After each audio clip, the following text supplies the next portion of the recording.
મારી યુટ્યુબ ચેનલમાં આપ સૌનું સ્વાગત છે। હું હર્ષાબેન કટકિયા।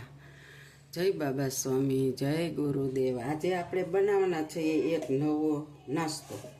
એને માટે આપણે એક કપમાં થોડોક એવો ઓછો રવો લીધો છે, દૂધ લીધું છે, એક કેરી લેશું, છાલ ઉતારીને એનો પલ્પ બનાવીશું, અને થોડોક આપણે ઘઉંનો લોટ લીધો છે। તો આ રવો છે ને એને આપણે મિક્સી જારમાં નાખી દેવાનો છે। પછી અડધો કપ લોટ લેવાનો છે, 1 કપ રવો, અડધો કપ ઘઉંનો લોટ।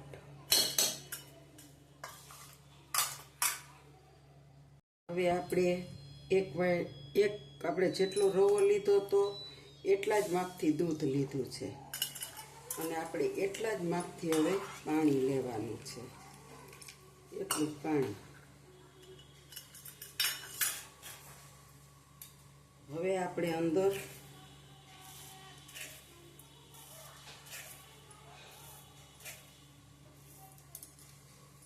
ત્રણ ચમચી જેટલી ખાંડ નાખી છે, એટલે ઓલી અધૂરી હોય એટલે થોડીક ચોથી, પણ 3 ચમચી જ છે। હવે આપણે આને મિક્સર જારમાં પીસી લેશું। હવે આપણે આ કેરીને સુધારી લેશું,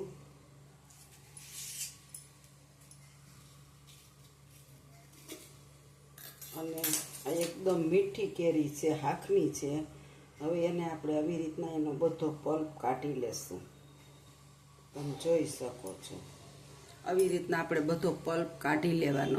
હાલો, જો આપણું આ બેટર તૈયાર થઈ ગયું છે, એટલે જોઈ શકો છો તમે મસ્ત। એને આપણે પાણી નથી નાખવાનું, એટલે આપણે એને હાથેથી બધું કાઢી લેવાનું છે।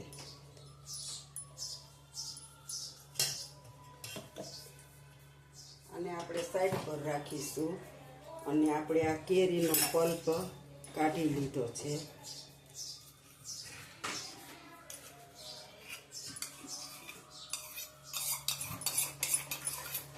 હાલો, એ પણ આપણું એક કેરીનું માપ બરોબર સરખું થઈ ગયું છે, તમે જોઈશું। એને આપણે પીલી નાખવાનું છે, આને પણ આપણે પીસી લેશું। હવે આપણે એક કેરીનો પલ્પ લીધો તો એને પણ આપણે પીસી અને મસ્ત એનું જ્યુસ બનાવી લીધું છે। એ આપણે આ બેટરની અંદર એડ કરવાનું છે।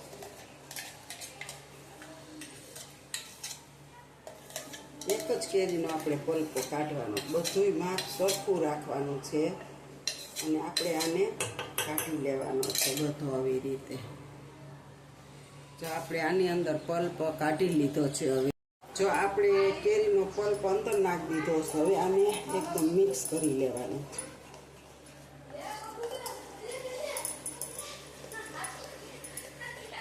જો આપણને ઘાટું લાગે તો આમાં આપણે 1 ચમચી પાણી નાખવાનું, અને જો પાતળું લાગે તો આપણે આની અંદર અડધી ચમચી જેટલો ઘઉંનો લોટ કે અગર મેંદાનો લોટ ગમે યુઝ કરી શકો છો। અને આ બ્રેડ પીસીને નાખો ને આની તોય નાખી શકો। પાઉં આવે છે પાઉંભાજીના, એ પણ 1 પાઉં પણ નાખી શકો। તો જો આપણું રિબિન પડે એવું બેટર મસ્ત તૈયાર છે। હવે આપણે આમાં કોઈ વસ્તુ હમણાં એડ નથી કરવાની, 2 મિનિટ આપણે આને રહેવા દેશું। હવે આપણે છે ને આ બેટરની અંદર આટલા બેકિંગ સોડા નાખવાના, અને હવે આપણે આને એકદમ એક જ સાઈડમાં ફેટી લેવાનું છે મસ્ત।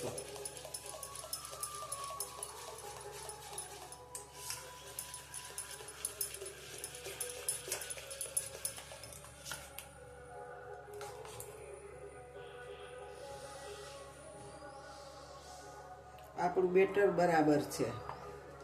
હવે આપણે આમાં કોઈ વસ્તુ નાખવાની જરૂર નથી।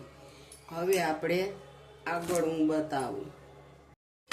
જો હવે આપણે ગેસ ઓન કરીશું, આને તવો ચડાવી દેશું. એને આપણે કપડેથી લોહી નાખશું.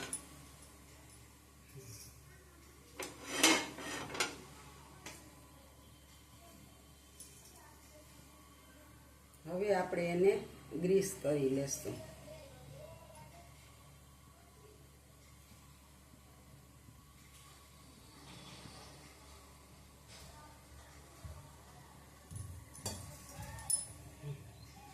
આપણો તવો તપે એટલે આપણે અંદર બેટર પાથરી દઈશું. જો આપણું બેટર મસ્ત બની ગયું છે. એકદમ આ સરસ લાગે છે, માલપુવા જેવા. માલપુવા ખાધા હોય ને એને ખબર હોય કે એનો સ્વાદ કેવો હોય. પણ આપણે તો આમાં મેંગોની ફ્લેવર છે એટલે આપણે કોઈ ચીજ નાખવાની નથી અને ખૂબ જ મસ્ત બને છે. હું છોકરાઓને કેરીની સિઝનમાં કેટલી વાર બનાવી દઉં છું. એટલે આજ મને એમ થયું કે હાલ હું રેસીપી શેર કરું. હાલો, આપણી લોટી તપી ગઈ છે. આમ આપણે ધીરે ધીરે તારે પાથરવાનું છે અને આને કાંઈ કરવાનું નથી. આને 2 મિનિટ આપણે ઢાંકી દેશું.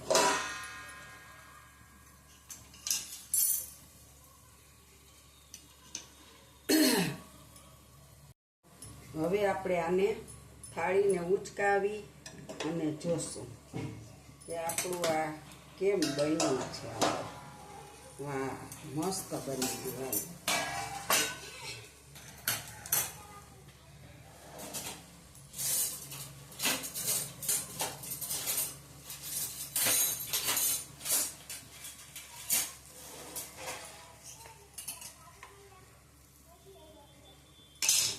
તો નહીં દૂધ લે સમજો.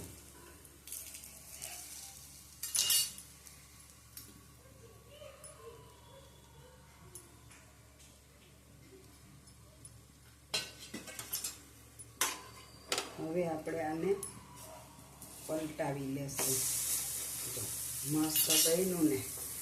હવે આપણે ગેસને જરીક વાર ધીમો કરી દઈશું.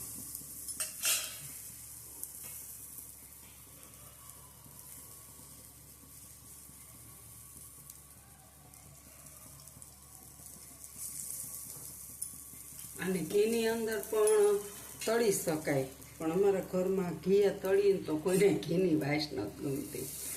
એટલે મારે વગર ઘી તે સિંગતેલથી ન તળવું પડે. અને એટલા મસ્ત થાય છે પોચા પોચા. અને તમે જોઈ શકો છો.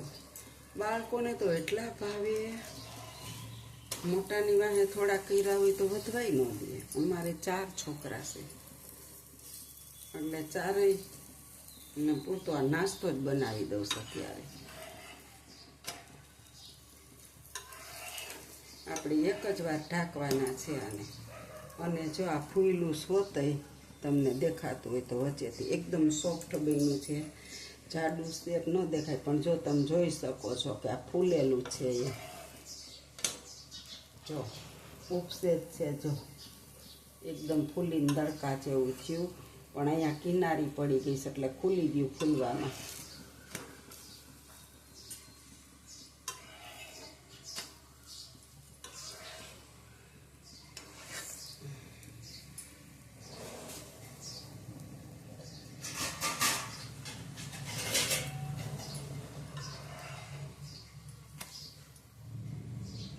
તો આપણું એક બની ગયું.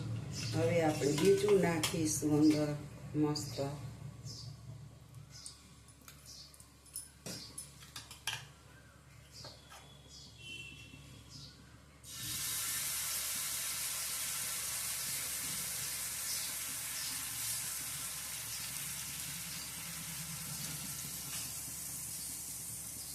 આ તો મેં ક્યારેય પોળા નથી કર્યા પણ આજે એક ટ્રાય મારું છું.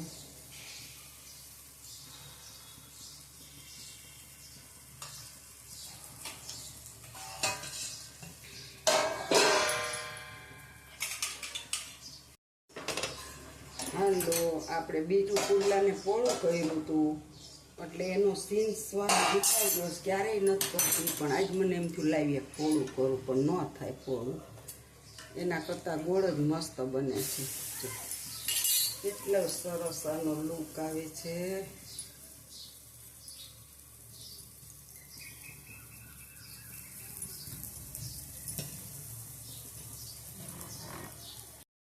જો આપણું બીજું પણ ચડી ગયું છે મસ્ત, તમે જોઈ શકો છો.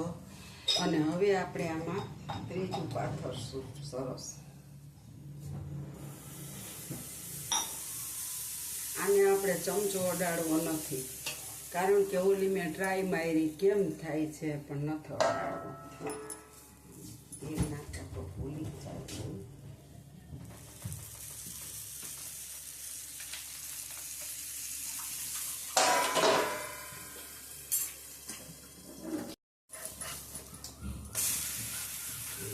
થોડું સારું વધારે વાર લાગી ગઈ.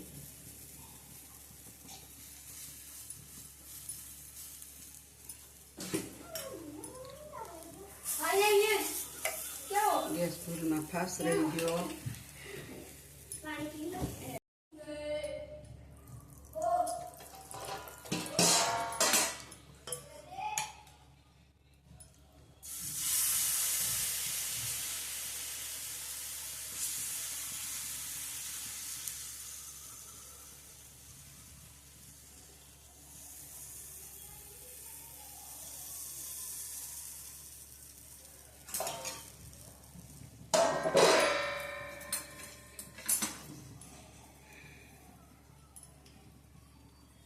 હાલો, છોકરા 2-3 તો ઉઠાવી ગયા.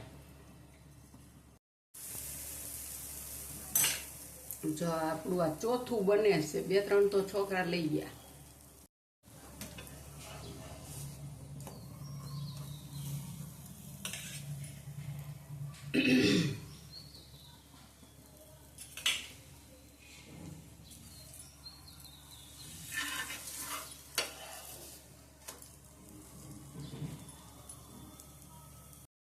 આપણે જો હવે આવી રીતના બધા બનાવી લેવાના છે.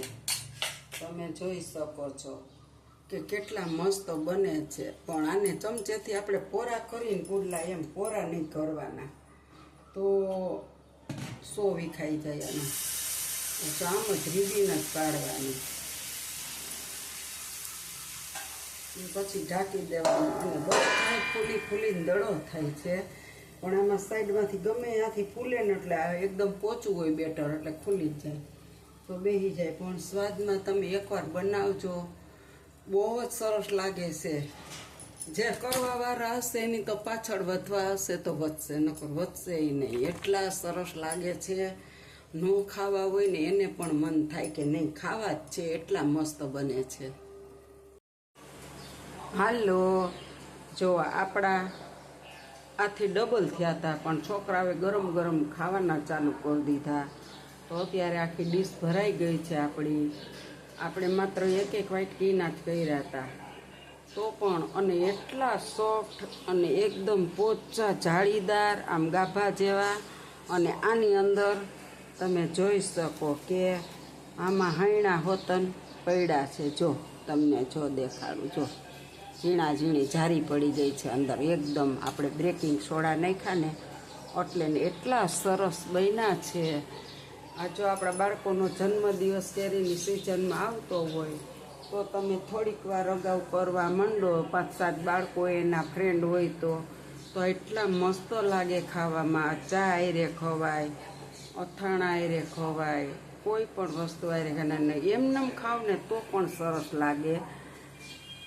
તો તમે ક્યારેક બનાવજો મારી રીતે, પછી મને કોમેન્ટમાં લખજો. કેરી અત્યારે હજી આવે જ છે તા કે કેવા બને છે. બહુ મસ્ત બને છે, કારણ કે આની અંદર બીજી કોઈ વસ્તુ નાખવાની જરૂર નથી. અને બધી જ વસ્તુ આપણા ઘરની અંદર હોય એ રીતે આપણે બનાવી શકીએ. ઘઉંનો લોટ નાખવો હોય તો એ માપે ઘઉંનો, નકર મેંદાનો, નકર પાઉં, બ્રેડ ગમે એ નાખી શકો થોડુંક માપે. એટલે બહુ સરસ આ બને છે ખાવામાં. તો તમે મારી રીતે બનાવજો, કેવા બન્યા એ કોમેન્ટમાં લખજો. સારા લાગ્યા હોય તો લાઈક કરજો, શેર કરજો, બેલ લાઈક બટન દબાવવાનું ભૂલતા નહીં. તમારા થકી હું આગળ આવી શકીશ માટે મારું તમારે જ ધ્યાન રાખવાનું છે. આવજો. જય બાબા સ્વામી, જય ગુરુદેવ. Bye bye.